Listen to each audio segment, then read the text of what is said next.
এক শাহজালাল রহমতুল্লাহ আলাইহির জন্য সুরমা নদীকে আল্লাহ ইতিহাস বানায় দিয়েছেন। ইতিহাস।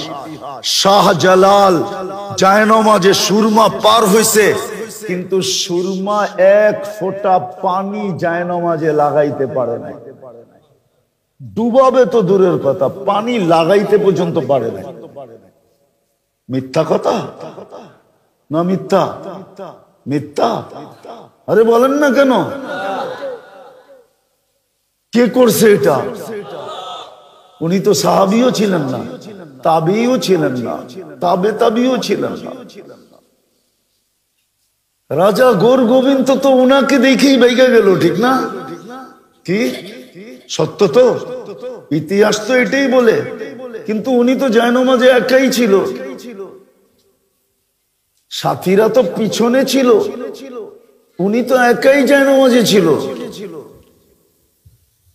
কিন্তু গৌর গোবিন্দ তো বেগে গেল।